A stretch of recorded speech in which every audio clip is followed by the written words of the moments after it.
All right, now we are going to take what we used in the previous units and learn about composite figures. A composite figure is a geometric figure which is formed by two or more basic geometric figures. So we're going to find perimeters, areas, what have you. So we're going to have to figure out the best method to find what we need to learn about these composite shapes. A floor plan of a room is shown. The room is 12-foot by 17-foot rectangle with a 3-foot by 5-foot rectangle cut out of the south side. Determine the amount of molding required to go around the perimeter of the room. Well, they graciously gave us all of the lengths that we need, so we can go ahead and just add them together. So we have 12 plus 17 plus 12 plus 3 plus 3 plus 5 plus 3 plus 9. And I'm going to use the calculator to add this together because it can do it faster than I can.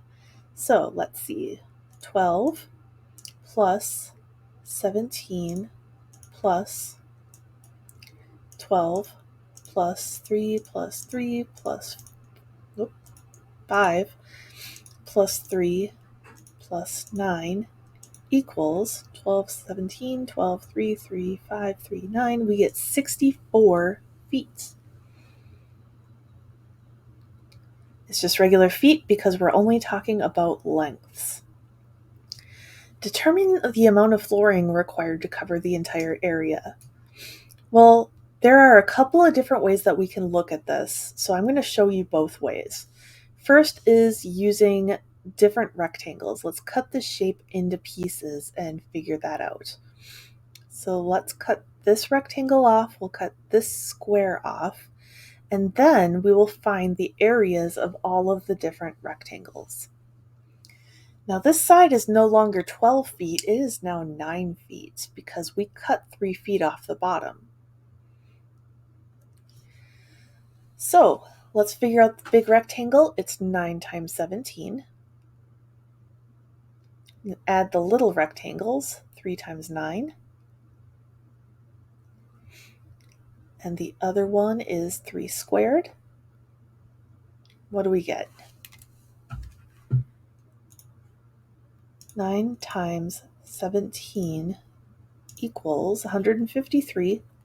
We'll add 27, add 9, and we get 189 square feet.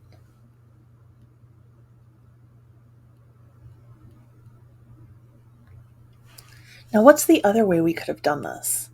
Well, instead, we could have used one giant rectangle and then subtracted off this red rectangle. So let's try it that way.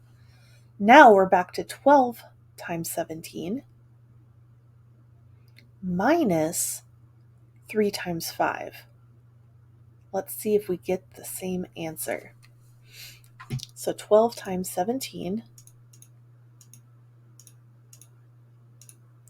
minus 15, and there we have it, 189 square feet. So it's up to you, whichever way makes the most sense to you, whichever way is less work for you, go for it. Work smarter, not harder. All right, let's look at number 2. A high school is building a track in its athletic field. The track, which is formed by 2 straight sides and 2 semicircles, as shown in the plans below, is supposed to have a total length of 400 meters. So the perimeter of this whole thing is supposed to be 400 meters. Determine the distance around the track. Will the track be the right length? Let's see. Let's grab our blue pen back. So what is our distance around the track? Well, we know that this length is 64. That's half of a circle. So to get the radius, we have to take half of that, and we get 32. So we can find the circumference of this and this, because together it makes an entire circle. So we just use the regular old circumference. So our circumference is 2 pi r, or pi times d, so we didn't even really have to find r, which is 64 pi plus this plus this. So 100 plus 100 is 200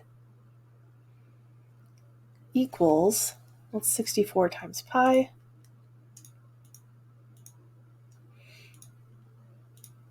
Plus 200 equals 401, rounding to the nearest tenth.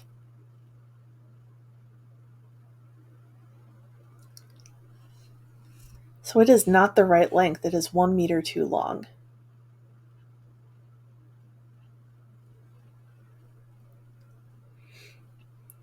After a new track is built, landscapers need to lay down sod in the field inside the track. What's the area of the field inside the track?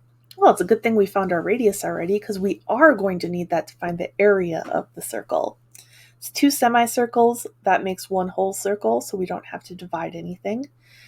2 pi r,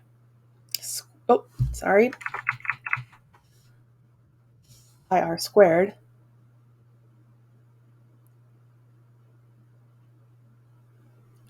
plus the area of the rectangle, which is 64 times 100.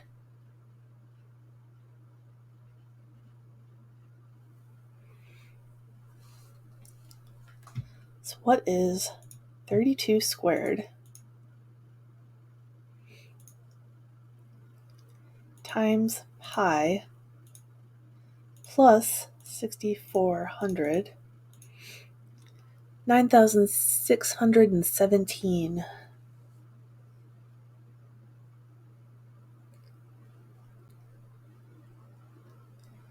And that is square meters.